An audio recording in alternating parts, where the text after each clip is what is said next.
बागुल बुवा, जळालेला मित्र. मी गावी गेलो होतो तेव्हा मला असं जाणवलं की माझा गावचा लहान भाऊ, जो त्यावेळी फक्त 4 वर्षाचा होता, तो त्याच्या एका काल्पनिक मित्राशी गप्पा मारायचा. सुरुवातीला तर मला ह्याची गंमत वाटायची, पण नंतर मला असं जाणवलं की तो हा कोणता खेळ खेळत नव्हता. त्याच्या म्हणण्यानुसार तो खरंच तिथे होता. तो त्याला करप्या म्हणून हाक मारायचा, कारण तो दिसायला काळाकुट्ट चुलीवर करपल्यासारखा अतिशय विद्रूप होता. तो सांगायचा की त्याला घराशेजारच्या जंगलात शिकार करायला आवडायची.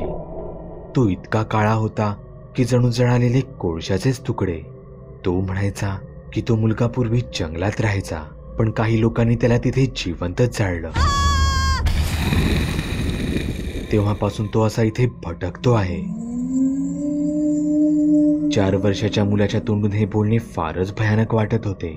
माझा भाऊ दर रात्री त्या करप्यासोबत बोलायचा, कधी खड्यात उभा राहून, कधी अंगणात, तर कधी गोठ्यात. कधी कधी तर तो त्याच्या खोलीतच एका कोपऱ्यात बसून गप्पा मारायचा. मी याबद्दल घरच्यांनाही विचारलं तर त्यांचं एवढंच म्हणणं असायचं की तो लहान आहे आणि इतरांसारखाच एकटा खेळत आहे. पण हे दिसत होतं तितकं साधं तर नक्कीच नव्हतं. जेव्हा कधी रात्री मी हळूच त्याच्या खोलीत वाकून बघत असे, तेव्हा तो माझ्याकडे पाठ करून एकटाच समोर बोलत असे.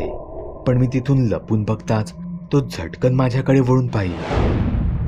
जणू त्याच्या समोर बसलेला त्याचा काल्पनिक मित्र मी तिथे आल्याची त्याला माहितीच देत होता. त्याचा मोठा भाऊ शिक्षणासाठी हॉस्टेलवर होता. सुट्टीनिमित्त तोही काही दिवसांत घरी येणार होता. त्याचं आणि छोट्या भावाचं अजिबात पटत नसे. तेव्हा तो मला सांगू लागला, माझा दादा इथे आला आणि जर का त्याने मला मारलं तर करप्या त्याची चड्डीच पिवळी करून टाकेल. एवढ्याशा मुलाच्या तोंडून अशी धमकी ऐकून मला जरा विचित्रच वाटलं. काही दिवसांनी त्याचा मोठा भाऊ घरी आला. त्या दोघांचं खरंच अजिबात पटत नव्हतं. तो छोट्या भावाला मारायचा, पण एके रात्री चोराच्या किंकाळीने अख्खं घरच हादरून गेलं.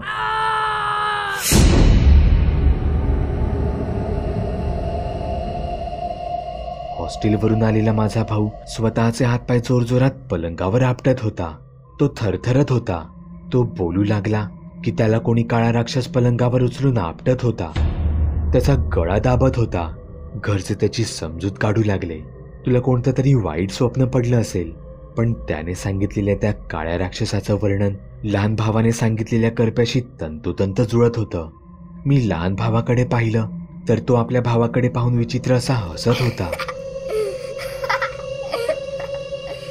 दुसऱ्याच दिवशी माझ्या मोठ्या भावाने घाबरून पुन्हा एकदा हॉस्टेल गाठलं.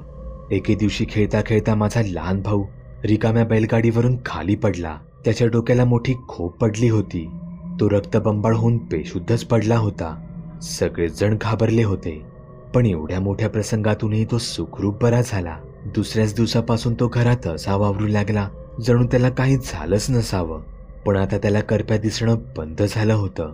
तो स्वतःच आता एखादा भूत असल्यासारखा वागू लागला. तो रात्रीचा अचानक झोपेत चालायचा. रात्री माझ्या बाजूलाच येऊन बसायचा. डोळे मोठे उघडून माझ्या तोंडाजवळ स्वतःचा चेहरा आणून माझ्याकडे एकटक बघायचा. त्याचं हे रूप पाहून मलाही आता भीती वाटायची.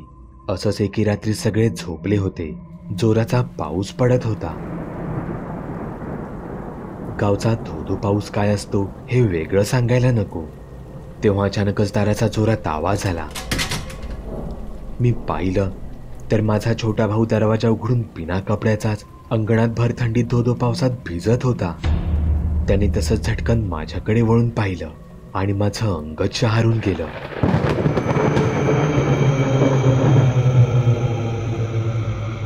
जळालेला मित्र, बागुल बुवा. चॅनलवर अपलोड केलेल्या नवीन व्हिडिओची नोटिफिकेशन मिळवण्यासाठी चॅनल सबस्क्राईब करायला विसरू नका. व्हिडिओ आवडला तर आमच्या मेहनतीचा मोबदला म्हणून तो लाईक करून मित्रांसोबत जरूर शेअर करा. चॅनलवरचे इतर व्हिडिओ पाहण्यासाठी इथे क्लिक करा. तसेच चॅनलवरची प्लेलिस्टही चेक करा. दर दिवशी नवनवीन भूतांचे व्हिडिओ बनवून मी तुमचं मनोरंजन करत राहू याची खात्री बाळगा.